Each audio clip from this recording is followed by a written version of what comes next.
देवरानी ऊपर जेठानी नीचे।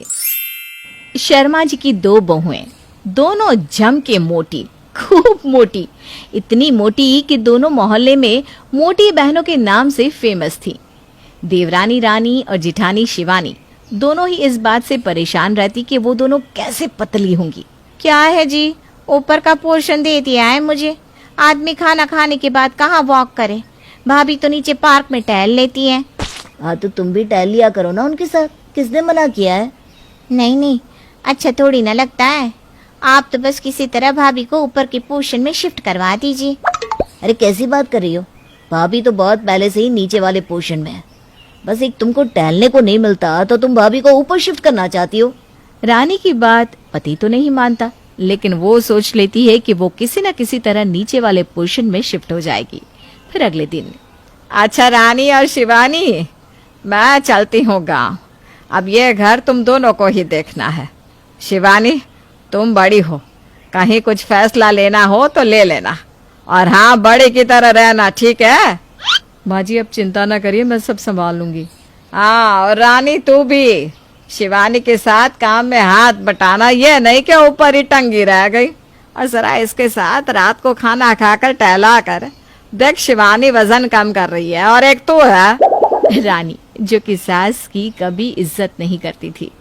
हाँ हाँ क्यों नहीं, बोलने की जरूरत नहीं है, आप जाइए अब। वैसे भी इतने दिन से रोज आपकी बातें सुन सुनकर तंग आ गई हूँ मैं, अब आराम करूंगी। सास शिवानी की ओर देखती है। शिवानी सास को आश्वासन देती है कि वो सब संभाल लेगी। अच्छा शिवानी, मोहल्ले में बहुत इज्जत है, हम लोगों के घर से लड़ने झगड़ने की आवाज नहीं आनी चाहिए, समझी ना? तो क्या मैं झगड़ा लू हूँ? हाँ, मैं झगड़ा करती हूँ? अरे हाय रे, ये बुढ़िया जाते जाते भी तिल्ली लगाना नहीं छोड़ेगी। रानी ऐसे नहीं बोलते। माँ जी छोड़िए ना, देखिए पूरी सब्जी रख दी है, आप लोग खाना खा लीजिएगा। अच्छा। सास चली जाती है। तभी एक पड़ोसन आती है। अरे मोटी बहने, सास गई क्या तुम लोगों की? ओए मोटी किसे बोल रही है? खुद की शक्ल देख, काली काली सी, हमें मोटी बोल रही है। पड़ोसन को रानी पर गुस्सा आता है। ओए, कल की आई मोटी। वैसे तो शिवानी तूने अपने आप को मेंटेन कर लिया है, लेकिन ये तेरी देवरानी, ये मोटी, इसकी जुबान को भी बोलना काबू करे। रानी को चार बातें सुनाकर पड़ोसन चली जाती है। कैसे कैसे लोगों से भरा है मोहल्ला ये, ऐसे मोहल्ले में कोई कैसे रह सकता है? एक मेरे मायके का घर है जहाँ। तभी रानी का पति आ जाता है। अरे भाभी, माँ गई क्या? मैं लेट हो गया, भैया अकेले ले गए होंगे ना स्टेशन तक। नहीं नहीं, पूरी बारात गई है, तुम्हारी माँ की शादी है ना। रानी क्यों बकवास किए जा रही हो? यही सिखाया है क्या तुम्हें तुम्हारे घर वालों ने? दीदी देखिए, घर वालों तक पहुँचने की जरूरत नहीं है, समझी?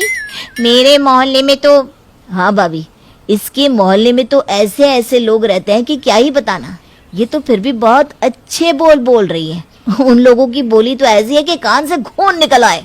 शिवानी मियाँ बीवी के चक्कर में पड़ना नहीं चाहती थी, तो वो वहाँ से चली जाती है।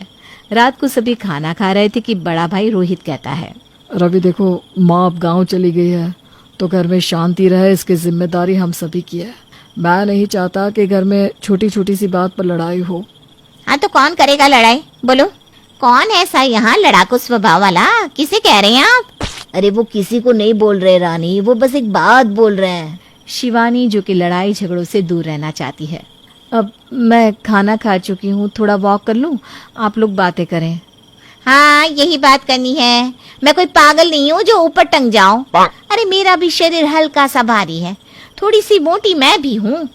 रानी तुम थोड़ी नहीं, अच्छी खासी मोटी हो। भाभी के साथ वॉक क्यों नहीं करती? नहीं करूंगी। क्यों करूँ? वो आराम से वॉक करके कमरे में, और मैं सीढ़ियाँ चढ़ूं? क्यों? देखिए मैं अब ये कहना चाहती हूँ कि मैं नीचे ही रहूंगी, ऊपर जाएंगे आप लोग, मुझे भी पार्क चाहिए सामने वाला।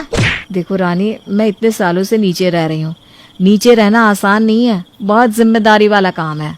लेकिन रानी के सर पर तो भूत था कि वो नीचे रहेगी और उसे वॉक करने के लिए जगह नहीं मिलती है तो वो नीचे ही रहेगी। अब आए दिन शिवानी के साथ रानी लड़ाई करती, जरा जरा सी बात पर मुंह फुला लेती। फिर एक रोज, शिवानी मैंने फैसला कर लिया है कि हम लोग ऊपर रहेंगे। ये रोज रोज की किटकिट ऑफिस से आने के बाद मुझे पसंद नहीं है। शिवानी के लिए भी पति की बात सर आंखों पर थी।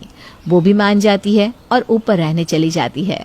उन लोगों के ऊपर जाने के बाद देखा माँ, लड़ लड़ कर मैंने इस घर में इतनी चरस बो दी थी कि दोनों भागे ऊपर। मजा ही आ गया। सही किया। अब पूरा पार्क बड़ा सा तेरा, खूब वॉक करना और पतली हो जाना मेरी बच्ची, ठीक है? और वो तेरी जेठानी, वो अब खा खा कर और मोटी हो जाएगी। अगले रोज सभी खाना खाते हैं।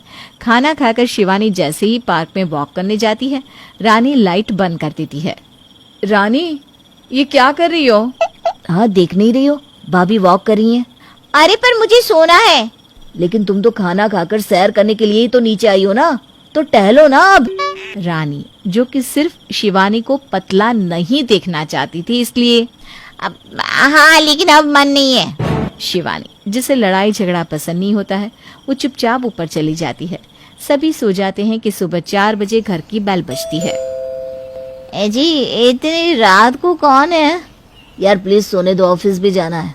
सारा दिन वहाँ काम करो कि रात को दरवाजा खोलो, देख लो। रानी धीरे से दरवाजे के पास जाती है कि बाहर से आवाज आती है। अरे भाभी जी, दूध वाला, क्या हो गया? दरवाजा खोलिए, देर हो रही है, आगे भी तो जाना है। रानी घड़ी देखती है तो सुबह के 4 बज रहे होते हैं। रानी दरवाजा खोलकर दूध लेती है। अरे छोटी भाभी, शिवानी भाभी नहीं है क्या? क्यों? अगर मैं दरवाजा खोलूंगी तो मुझे दूध नहीं दोगे? अरे नहीं नहीं भाभी, वो शिवानी भाभी को पता है ना, दूध अभी ही उबाल कर रख लेना, नहीं तो फट जाएगा। अच्छा चलते हैं, कल थोड़ा जल्दी आएंगे।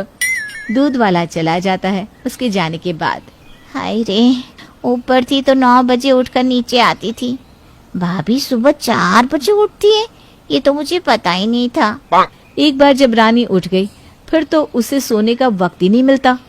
शिवानी 6 बजे नीचे आती है और घर के काम में लग जाती है। दोपहर का खाना पीना करके शिवानी फिर ऊपर चली जाती है और रानी जैसे ही कमरे में सोने जाती है कि फिर से घर की बेल बजती है। हे भगवान, ये घर की बेल कम मंदिर की घंटी ज्यादा लग रही है। जो देखो, जब देखो तब बजा रहा है। देखो कौन है। रानी दरवाजा खोलती है तो सामने कुछ औरतें खड़ी होती हैं। अरे ये रानी है ना, शर्माइन की छोटी बहू, एक नंबर की बदतमीज। भाई तेरी जेठानी शिवानी कहाँ है? रानी हमेशा की तरह बदतमीजी से कहती है। क्यों, भंडारा लग रहा है क्या? हाँ, जो सारी औरतें यहाँ चली आई हो? अरे दुर्गा पूजा का चंदा लेने आई है, उसे बुला दो। अरे कोई चंदा वंदा नहीं मिलेगा यहाँ। बड़ी आई, निकलो यहाँ से, भागो। औरतें बातें बनाकर निकल जाती है। तभी फिर से बेल बजती है। रानी दरवाजा खोलती है तो सामने अखबार वाला खड़ा होता है। अखबार का बिल 200 रुपये, जल्दी से लाओ। हाँ हाँ, पेड़ लगाए ना, जो तुमने बोल दिया और मैं तोड़ कर लेकर आऊं। हैं? अरे कोई अखबार वकार नहीं आता इस घर में। जाओ निकलो यहाँ से, भागो नहीं तो पुलिस को बुलाती हूँ। अखबार वाला भी बड़बड़ करता निकल जाता है। रानी नीचे तो शिफ्ट हो गई थी, लेकिन नीचे रहने की जिम्मेदारी उसके बस की नहीं थी। फिर एक रोज रानी, सासू माँ आ रही है। तो क्या करूँ, नाचूं? नहीं नहीं, गाना गाऊं? अरे आ जाए, क्या करूँ मैं?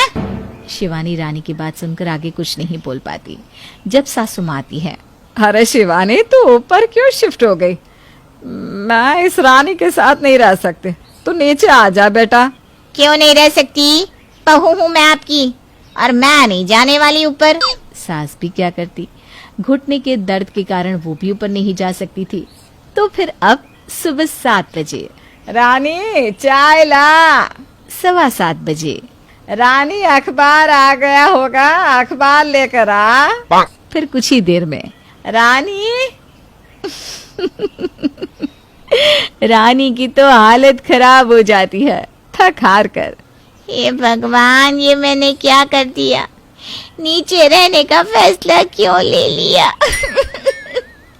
मैं तो ऊपर ही अच्छी थी। ऊपर तो मैं रानी थी, नीचे नौकरानी बन गई।